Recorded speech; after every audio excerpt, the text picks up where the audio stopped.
Humberto é professor e idealizador do coletivo Pais Pretos Presentes, pai do Apolo, negro e carioca.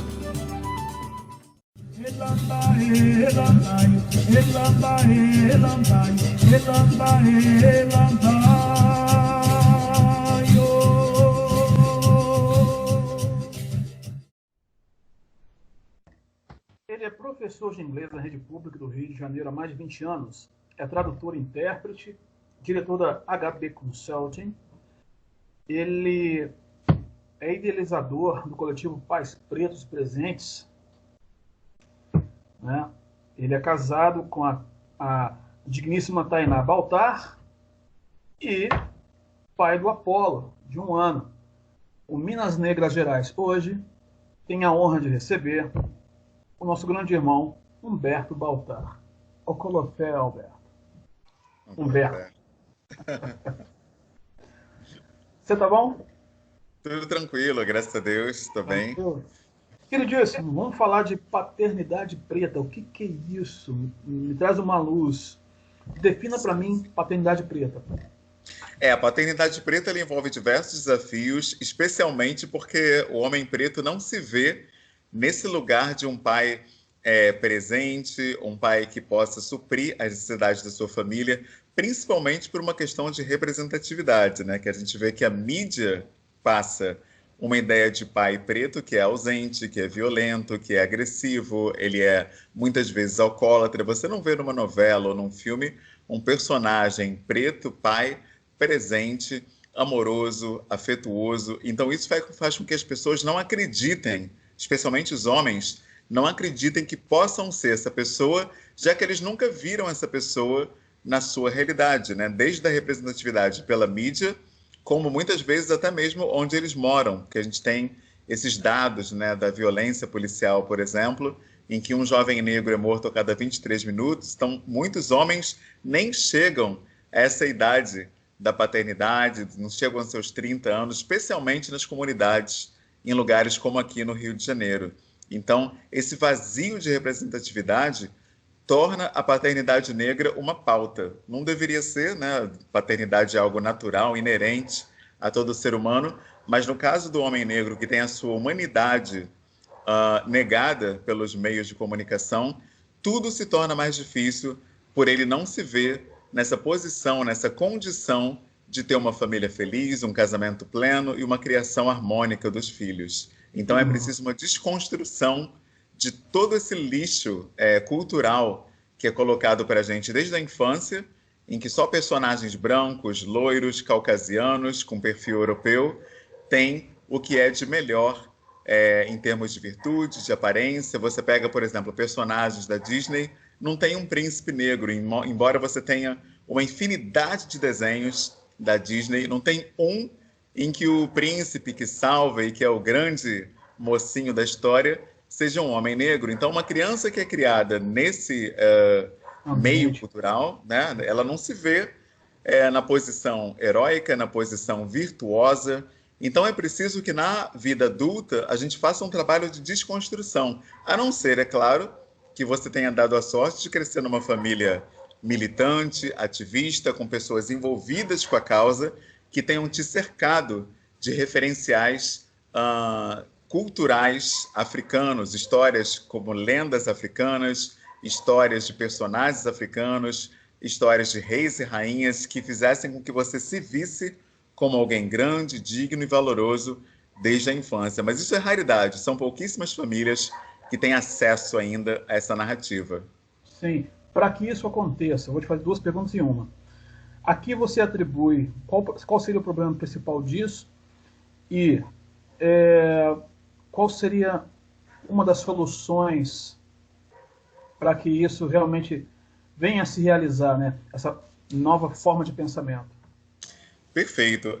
Eu acredito que o problema principal disso, dessa ausência total de representatividade preta, seja a idealização e a busca de tudo que é não negro e a rejeição e às vezes até a ojeriza de tudo que é negro. A gente percebe que muitas pessoas evitam estar entre pretos, desde amizade até mesmo para relacionamento amoroso, e às vezes, por incrível que pareça, isso é estimulado pela própria família, que não encoraja os filhos a terem parceiros que também pertencem à comunidade negra. São muitos casos de pessoas que apresentaram um namorado ou uma namorada negra em casa e a própria família negra rechaçou aquela pessoa, né? Disse que, poxa, em vez de clarear, em vez de alisar o cabelo, vai nascer o cabelo mais enroladinho ainda, né? Então, aquelas piadas, né, que a gente vê que acontecem ainda.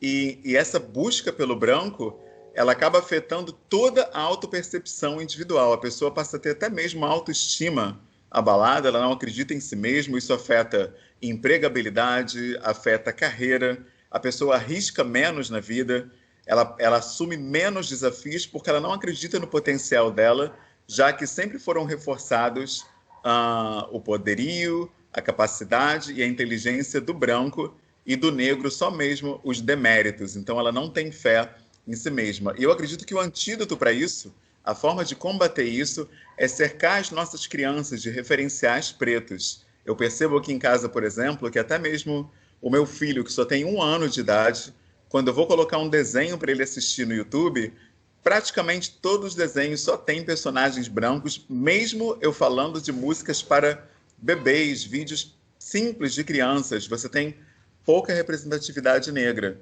Eu posso citar aqui o Nana e Nilo, que é um dos poucos, do nosso irmão Renato Nogueira, que é um filósofo, mas escreve para crianças afro-brasileiras, então ele tem muitas histórias que também se transformaram em DVDs, e aí alguns desses vídeos a gente encontra no YouTube.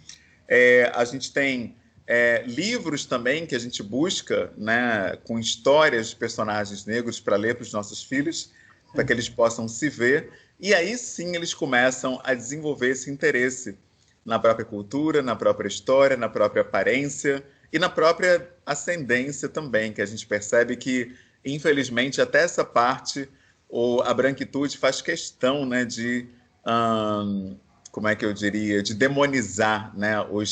Os orixás, por exemplo, são considerados demônios. Em muitas igrejas neopentecostais, principalmente, existe uma demonização do que é africano. Mas nós sabemos que eles também fazem umas coisinhas. Exatamente, né? Exatamente. Algumas igrejas, inclusive, mais parecem um terreiro do que qualquer outra coisa, né? Eu já vi gente girando como se fosse um peão. Eu falei, opa, já vi isso aí em algum lugar. Eu aponto o dedo para você e esqueço 3 para mim, né? É isso aí.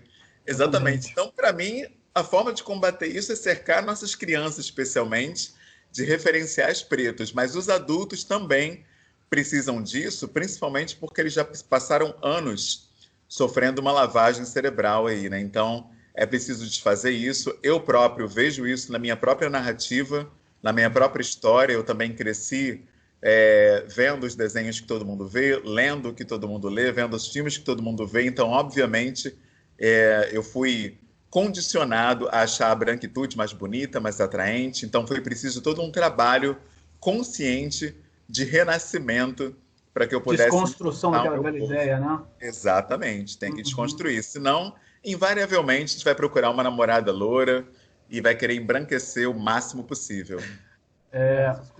A que você atribuiria essa calcificação, se assim eu posso chamar, né, a resquícios de um Brasil escravocrata? Sim, sim, eu acredito que essa pauta é fundamental e ela, inclusive, foi tratada, né, no último Roda Viva com o nosso irmão Silvio de Almeida. Ele falou do racismo estrutural. Quando eu destaco o racismo estrutural, o que eu estou justamente destacando é o fato de que o racismo nem sempre é o resultado de uma intenção, de uma intencionalidade. Então vejam que a discriminação reproduzida durante muitos e muitos anos acaba, de uma forma ou de outra, criando elementos de normalização da discriminação racial e da desigualdade. Uma educação que não questiona o racismo, ela se torna uma educação que vai simplesmente reproduzir como parâmetro de normalidade a discriminação racial. Então, por isso que a gente sempre diz, não basta simplesmente educar as pessoas para que elas sejam antirracistas, porque tem essa ideia, que a educação basta para que as pessoas sejam antirracistas, ou que as pessoas deixem de ser racistas. É justamente a educação que torna possível a reprodução do racismo quando ela não é capaz de confrontar a normalização dos parâmetros racializados do qual a sociedade se serve. Estrutural. Essa expressão ela abriu os meus olhos, porque eu achava que era uma questão que era coisa da minha cabeça, quando não me aceitavam no emprego, ou quando uma menina não queria me namorar, ou quando não era selecionado para qualquer competição, ou o que quer que fosse, eu sempre achava que o problema estava em mim.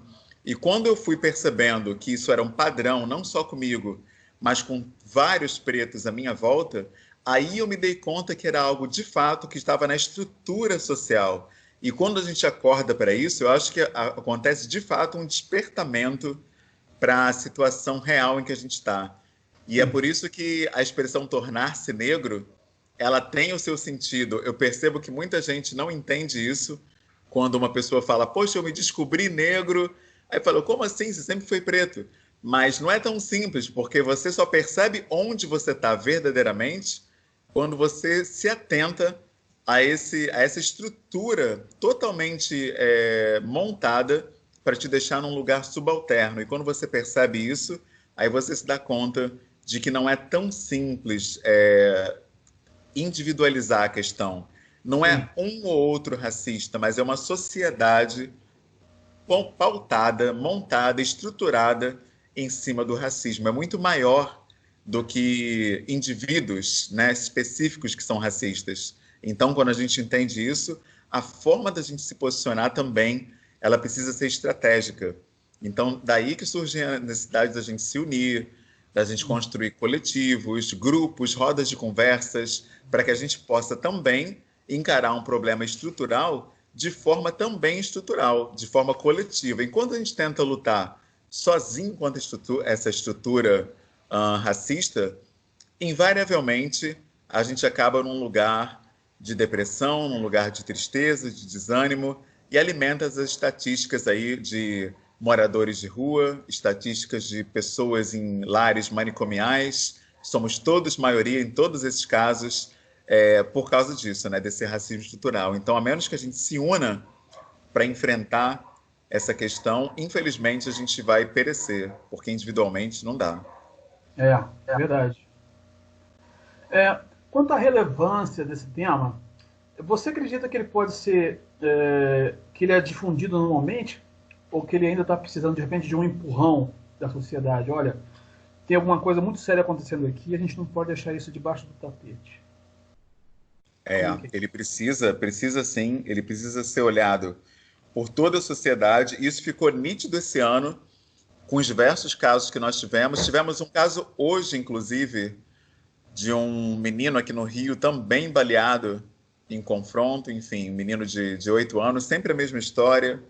A gente teve há pouco tempo o João Pedro, sempre uma criança sendo baleada. Tivemos a Ágata, uma bala de fuzil pelas costas. Então, é uma realidade que já está insustentável. E essa questão se torna mais preponderante ainda quando a gente percebe que não é uma questão local, mas é uma questão global. Tivemos o exemplo do George Floyd, que dizia que não conseguia respirar e o policial não tirava o joelho do pescoço dele. Então, a gente percebe que, a menos que isso seja tratado como uma política, até mesmo de Estado, a gente não tem a menor chance de reverter esse quadro. Então, houve uma campanha recente de anti-racismo. Isso é interessante, é importante que a branquitude se envolva nessa causa, até porque é um problema que bate na porta dos brancos também, de diversas maneiras. A gente não vai ficar sofrendo violência calado o tempo todo. Uma hora isso vai de alguma forma eclodir na sociedade. Eu não sei que forma vai ser, se vai ser uma revolta civil, se vai ser uma questão racial, o que vai acontecer, mas já está havendo manifestações de diversos tipos que sinalizam que está crescendo uma questão racial aqui no país, né? Isso era uma coisa que não se via, e hoje você já percebe que as pessoas estão se revoltando contra isso. As redes sociais estão sendo usadas em todo o tempo para questionar atos de racismo. No nosso coletivo, a gente recebe denúncias praticamente diárias de atos racistas, então a gente percebe que realmente não dá mais, né? A sociedade negra, especialmente, já deu um basta. E, felizmente, muitas pessoas brancas também entenderam que essa pauta é social, ela não pertence apenas a um grupo. Então, você percebe revistas se posicionando, emissoras, tem canais aí de rádio, de TV, tem Por exemplo, o LinkedIn, que é uma rede social profissional, também entrou nessa briga racial, eles estão também se posicionando. É necessário, né? Não tem volta mais. Então, eu acredito que essa é a única forma de realmente conseguirmos combater à altura o problema do racismo estrutural, com todos se unindo em torno dessa pauta. Sem dúvida, sem dúvida. Você acredita que a nossa maneira de lidar com esse tema aqui no Brasil, ele difere de outros países do mundo, como, por exemplo, alguns países africanos, ou até mesmo nos Estados Unidos? Ou é a mesma coisa? Ou são níveis diferentes? Não, difere totalmente, porque no Brasil a gente teve uma coisa que eles não tiveram, que foi uma engenharia muito bem pensada, que foi a ideia da democracia racial. Eu acho que esse foi a jogada assim, de mestre, né, dos racistas. Por quê? Porque o preto ele é parcialmente aceito no Brasil. E essa aceitação parcial, ela faz com que nunca haja nenhuma forma de revolução, nenhuma forma de rebelião, nenhuma forma de protesto, porque as pessoas entendem que elas estão aceitas pela sociedade, mesmo enquanto a polícia mata um jovem preto a cada 23 minutos. Se a gente fosse aceito, não haveria genocídio do povo preto. Mas, ao mesmo tempo, você percebe, por exemplo, o trabalho das igrejas, que, ao mesmo tempo que inclui os pretos, você vê pretos até mesmo nos púlpitos pregando e assumindo cargos, ao mesmo tempo que você tem esse acolhimento ou essa aceitação de pretos, você tem, do outro lado, a demonização do continente africano e tudo que vem dele. Então, é por isso que essa engenharia é tão maquiavélica, porque as pessoas se percebem sendo aceitas quando, na verdade, não estão sendo. Porque como é que uma pessoa te aceita e, ao mesmo tempo, demoniza o continente de onde você veio, a sua história, a sua ancestralidade? Isso não é possível, né? Então, acaba sendo um tratamento totalmente diferente que você tem, por exemplo, na África do Sul, onde teve o apartheid, nos Estados Unidos, onde havia bebedouro para branco, bebedouro para negro, escola de brancos. Então, até hoje... Fusão do ônibus para preto. Exatamente. Então, qual é a consequência disso? Os negros lá, eles entendem que eles têm o lugar deles e eles valorizam isso. Inclusive, tem lugares lá que um branco não é nem uma boa ideia ele entrar, que ele pode ser até mesmo agredido, porque eles entenderam que não somos não somos aceitos, então a gente também vai valorizar a nossa posição, o nosso lugar, e queremos demarcar o nosso território. A coisa chegou nesse nível territorial em muitas partes dos Estados Unidos. A princípio, isso parece um extremismo, mas, por outro lado, você não vai ter o que a gente tem aqui, que são casos diários em que você é diminuído constantemente na sua psique, na sua autoestima, levando você ao suicídio e ao adoecimento psicológico. Nos Estados Unidos, o que você tem é um outro cenário, é violência policial. Mas essas violências diárias que a gente sofre no Brasil, você não tem isso lá, justamente porque o povo ele entendeu que deve se valorizar, inclusive territorialmente. Eu acho que a gente precisa acordar para essa realidade também aqui no Brasil, em ter os nossos griots, os nossos espaços de autovalorização. A gente não tem isso. Aqui no Brasil, por exemplo, no Rio de Janeiro, Madureira é um polo racial. É um dos poucos lugares onde você vê isso, pretos se unindo para se confraternizar, se amar, se valorizar. Eu acho que a gente precisa de mais polos assim no Brasil. Eu não estou falando em isolamento, em propor um novo apartheid, mas eu estou falando de auto-amor, de aquilombamento. Isso deve ser fomentado entre nós, amarmos uns aos outros. E essa é uma das bandeiras do nosso coletivo. Maravilha. Então, pegando um gancho no que você acabou de falar, amor e informação andam juntas? Porque, a exemplo dos Estados Unidos, por exemplo, como acontecia nos anos 60 do século passado, né, os Panteras Negras defendendo o povo, abordando a polícia com a Constituição na mão, por exemplo. Você crê que um negro bem informado dos seus direitos, constituídos por lei, ele poderia se impor mais aqui, por exemplo? Com toda certeza. Você tem inúmeros teóricos pretos, inclusive eu posso citar Bell Hooks, né, no Vivendo de Amor. Ela coloca que o amor é um ato político. Isso é importantíssimo, porque bate de frente com essa visão ocidental que a gente tem do amor romântico, aquele amor que é irracional, é uma coisa que simplesmente acontece, te toma por inteiro e te leva na base da emoção. Esse amor consciente do seu lugar, enquanto ato político, ele, na verdade, faz parte de um projeto de evolução, não só pessoal, mas evolução enquanto coletividade, enquanto comunidade. Aí sim, você tem, de fato, algo que vai emancipar não só você, quanto os seus. E daí surge a ideia de montar, né, de organizar famílias pretas. Né? Não é que a gente proponha que não se ame brancos, não se relacione com brancos, mas como de maneira alguma, muito pelo contrário. Né? Exatamente. Você tem um projeto de evolução de povo. É uma outra ideia, uma outra questão. E você tem inúmeros exemplos à nossa volta. Os judeus fazem isso, os chineses fazem isso, os ciganos fazem isso. Ninguém diz nada, né? Os indígenas e por aí vai. Por que só no caso do negro isso seria algum tipo de nazismo ao contrário, como eu já ouvi nas redes sociais falarem, né? Mas eu nunca vi falarem a mesma coisa dos japoneses, por exemplo, dos chineses. E eles geralmente se relacionam com os do próprio povo, porque eles entenderam que essa autovalorização é crucial para que eles possam dar sequência à sua cultura, ao seu legado, à sua história e à sua política, principalmente. Sem dúvida. Você poderia citar algum material didático, audiovisual ou livros a respeito desse tema? Paternidade preta? Nossa, tem muita coisa interessante. Eu até falei, né, dos videozinhos do YouTube, que eu gosto muito, da Nani Nilo. Eu não estava prestando atenção no início, mas aí quando eu passei a ver melhor, nas letras das canções, eles remetem à África, remetem à ancestralidade preta. O nosso irmão Nogueira, ele fez um trabalho incrível, Renato Nogueira, porque ele inseriu no material infantil questões da nossa história. E eu acho que quanto mais simples, melhor. Então, quando ele consegue fazer isso chegar na criança, para mim, isso é o ideal. Vamos viajar pelo Brasil.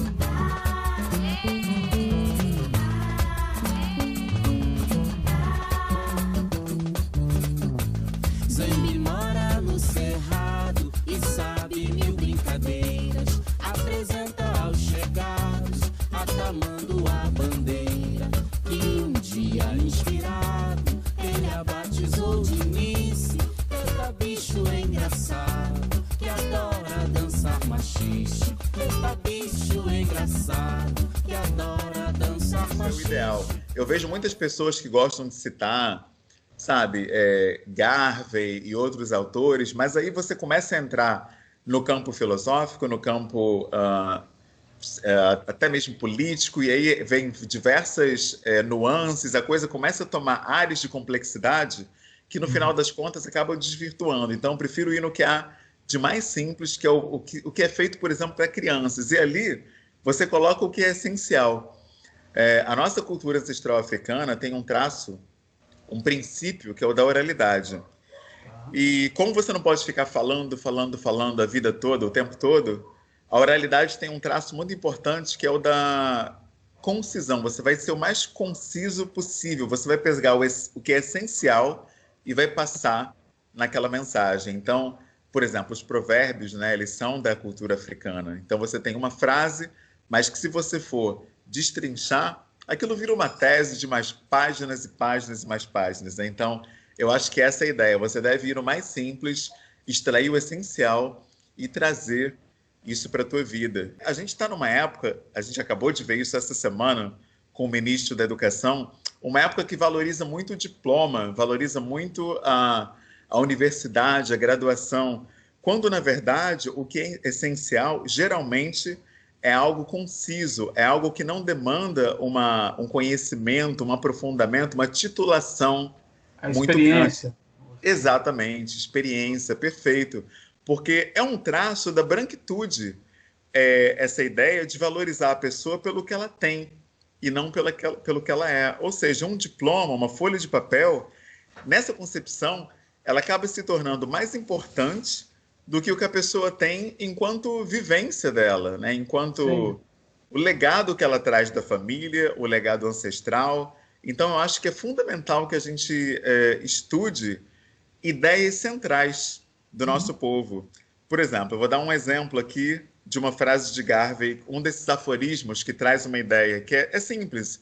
Organize-se e você vai obrigar o mundo a respeitá-lo. Ou seja, se você está organizado, se você tem uma coesão e uma coerência na tua postura, o mundo se vê obrigado, mesmo não querendo às vezes, se vê obrigado a te respeitar. Porque você se coloca, você se impõe, olham para você e percebem uma integridade ali. Então não é possível nem mesmo te desrespeitar, porque não se vê por onde entrar, né? É muito interessante quando eu chego num lugar pela primeira vez, que um atendente, enfim, me olha, eu vejo que a pessoa está fazendo igual aquele filme do Exterminador do Futuro, que ele olhava para as pessoas, aí fazia uma espécie de diagrama. A leitura dinâmica, né? Exatamente. Como é que eu vou tratar esse cara? Aqui eu vou esculhambar, aqui eu vou esculachar ou aqui eu tenho que ser educado, né? A pessoa faz essa leitura e aí, a partir do que ela percebe, ela decide como ela vai te tratar. Então, é muito importante que a gente tenha um posicionamento prévio para condicionar as pessoas a nos olharem de igual para igual. Maravilha, maravilha. Estamos chegando ao fim desse papo que poderia durar assim umas 3 horas, né? O Minas Negras Gerais tem gratidão por você ter se disponibilizado a nos dar essa entrevista maravilhosa. A porta está aberta para outras entrevistas. Essa vai ser a primeira de outras, com certeza. Opa! E eu tenho 2 perguntas em uma. Aliás, uma pergunta e um pedido. A pergunta é a seguinte: como é que é colocar essa paternidade preta em prática? E você teria uma mensagem a toda paternidade e maternidade negra no nosso país? Com a palavra você.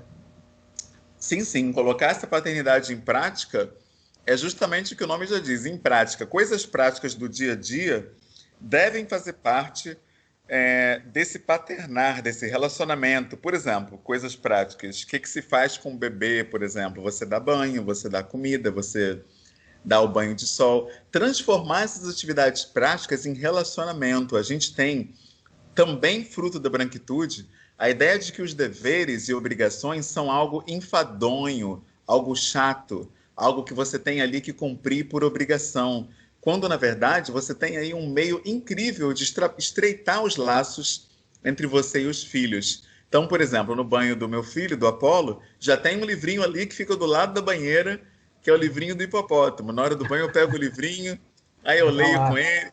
Eu começo a ler, eu digo a primeira fala do livro, ele já abre um sorrisão, né? Que é o hipopótamo na lagoa. É ali o seu lugar. E começa contando do hipopótamo. Ele já abre aquele sorriso porque sabe que é uma relação. Então, esse vira até o recado que eu tenho para todos os pais, mães, é entender a nossa unidade. É isso que a gente preza no coletivo Pais Pretos Presentes, que nós somos um, na verdade. É bem a filosofia Ubuntu, na realidade, né? Que eu sou porque nós somos. O outro sendo, ele faz com que eu também possa ser através da referência que ele me dá. Então a gente deve buscar estreitar os nossos laços uns com os outros e nos ver enquanto um só povo, para que a gente tenha um só destino e o nosso destino seja a vitória. Eu acho que a nossa tragédia é justamente se enxergar individualmente, isolados e sozinhos, quando na verdade juntos nós somos muito mais fortes. Muito bem. Eu falei com Humberto Baltar, um pai preto, carioca e muita gente boa. O Humberto Baltar é prova de um Brasil preto que dá certo. Meu querido, gratidão. Abraço, irmão. Tamo junto. Inscreva-se no canal, dê o seu like e compartilhe com seus amigos. Os tambores de Minas soaram, seus tambores nunca se calaram, seus tambores